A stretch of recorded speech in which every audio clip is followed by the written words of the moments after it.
From the late 1800s through 1946, black players were denied the opportunity to play alongside whites in Major League Baseball. Fortunately, this did not entirely prevent generations of black athletes from playing the game they loved at a high level.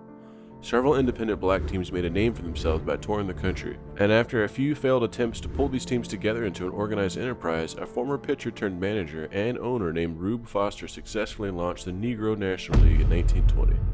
With other circuits like the Eastern Colored League soon to follow, the Negro Leagues provided an opportunity for many dark-skinned athletes to earn a steadier paycheck and play before large crowds at some of the country's biggest stadiums. As with the white major leagues, the Negro Leagues developed their own World Series and eventually a popular annual All-Star game. But the Negro Leagues also provided a showcase for an aggressive, daring style of baseball that was arguably more exciting than the type in display in the American and National Leagues. Those who played it best became heroes to their communities, and drew the praise of the white stars who found their hands full in playing their black counterparts in exhibition games. Welcome to Superb Sports Media. My name is Hookshot Drew. On behalf of our baseball writer Tim, we're going to be discussing some of the greatest ball players to suit up for black teams during the heyday of the Negro Leagues from the 1920s until Jackie Robinson kicked down the door for black players to enter the majors in 1947. Any list of the all-time great Negro Leaguers has to start with the most celebrated black player of the segregated era, Leroy Satchel Paige. Born in Mobile, Alabama in 1906, Paige learned how to pitch it in a juvenile reform school, and by the late 1920s he emerged as a star for the Birmingham Black Barons. Renowned for his high leg kick, a blazing fastball, and impeccable control, Paige became an ace for hire in a string of teams through the 1930s and 40s. More than that, he became black baseball's biggest drawing card thanks to a flair for showmanship. The peak of his bravado came during the 1942 Negro League World Series when Paige purposely walked the bases loaded to face the fearsome Josh Gibson and proceeded to strike the great slugger out on 3 pitches. Baseball, of course, is a game defined by numbers, and in the case of Negro Leaguers, who often played exhibition games for extra money, will never know the full extent of their output.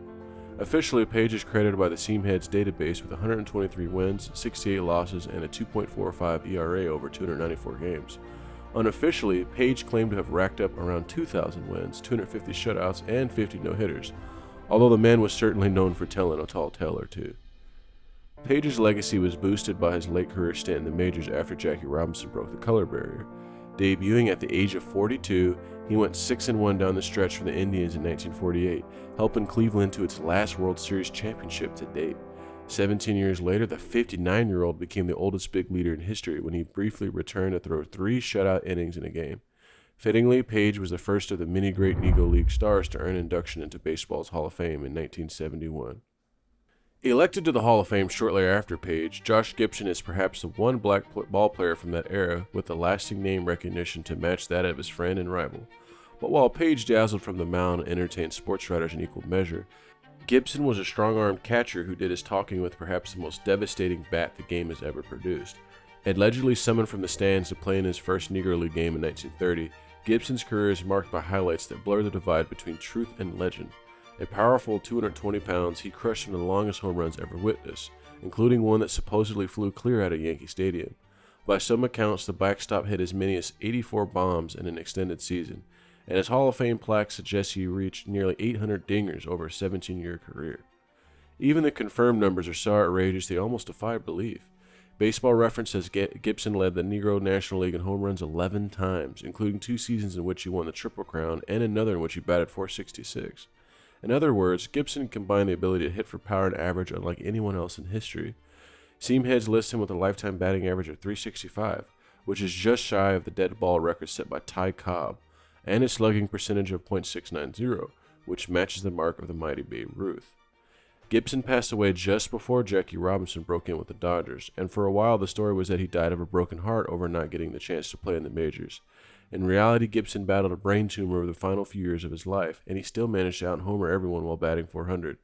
This was one case in which the truth was more sensational than a legend for the celebrated slugger. Who was baseball's premier player in the first decades of the 20th century? Many would say Babe Ruth, or maybe Ty Cobb, or Honus Wagner. But to both contemporary witnesses and later historians, the answer may have well been Oscar Charleston. After getting his start with the Indianapolis ABCs in 1950, Charleston was a full-blown star about the formation of the Negro National League. Newspaper accounts from the time note his incredible prowess in center field, fueled by speed that allowed him to play shallow and chase down any balls hit over his head. This acceleration also made him a dangerous man on the base paths, but it was his bat that left behind a record we can truly admire. According to Baseball Reference, Charleston led his league in home runs 5 times, in RBIs 4 times, and batted over 400 3 times between 1921 and 1927. That combination of average and power rivals anything Ruth or Roger Hornsby accomplished during the same period, though of course neither of those White Stars could match Charleston as a fielding or base running threat. Although he was known as a hothead in his youth, Charleston eventually matured into one of the game's most respected managers. He famously served as player-manager of the Pittsburgh of Crawfords in the mid-1930s, which also featured Paige and Gibson on one of the greatest rosters of black talent ever assembled. Over more than a quarter century in professional baseball, Charleston accumulated a .350 batting average to go with a .429 on-base percentage and a .573 slugging percentage. While that slash line ranks among the best of anyone to play the game, it's the testimonials of those who saw him perform, from Hall of Fame manager John McGraw to Negro League stalwart Buck O'Neil, that cement his standing as a singular talent. Given the statistical and anecdotal evidence, it's little wonder that Bill James ranked Charleston 4th on his list of greatest baseball players ever. By virtue of his nickname alone, James Cool Papa Bell deserves to be remembered among the luminaries of his era. As with Paige, his legacy has been enhanced by the tales of his outsized abilities, mainly concerning his breathtaking speed. Paige himself once noted that Bell was so fast he could turn out the light and be in bed before the room went dark.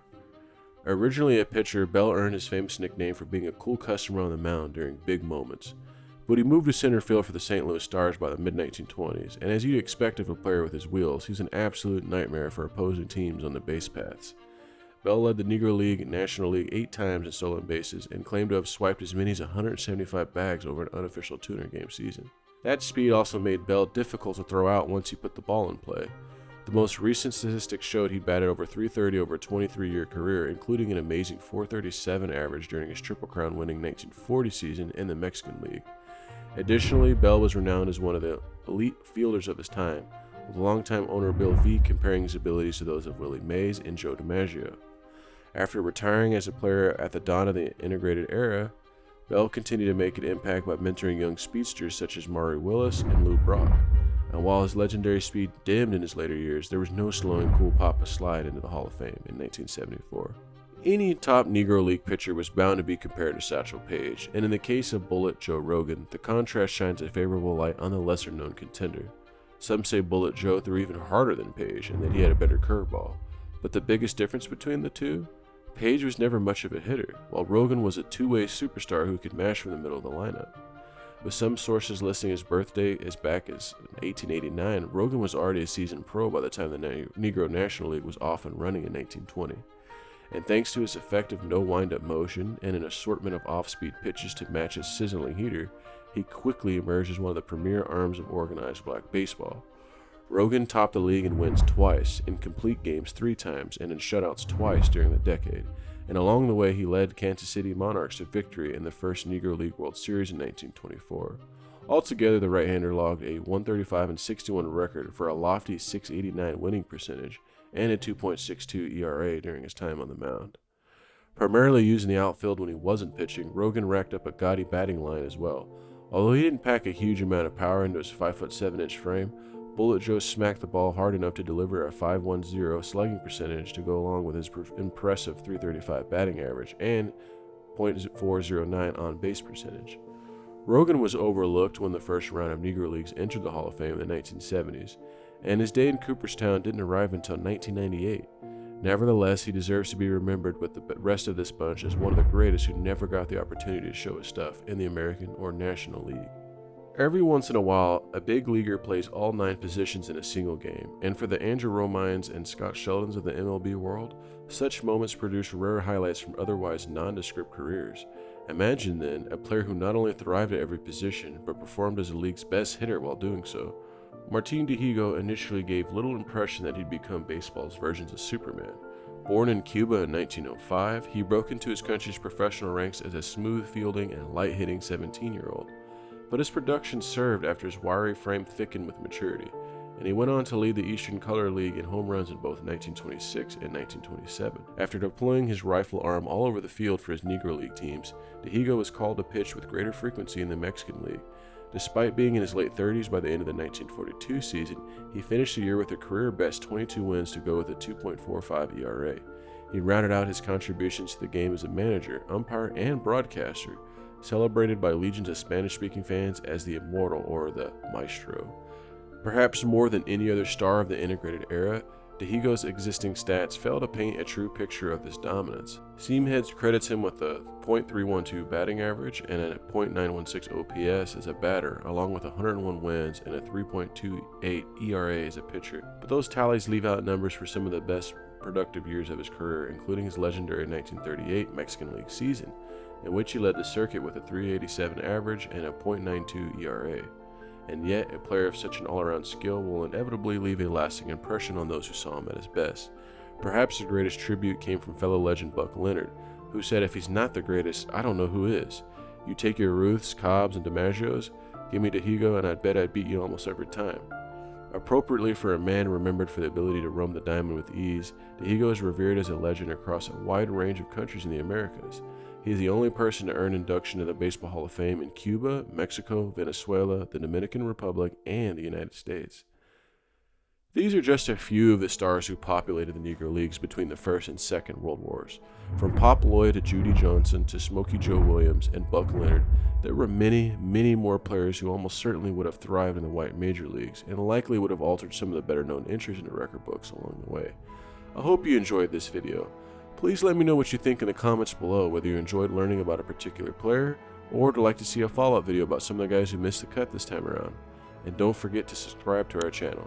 Thanks for watching and be kind.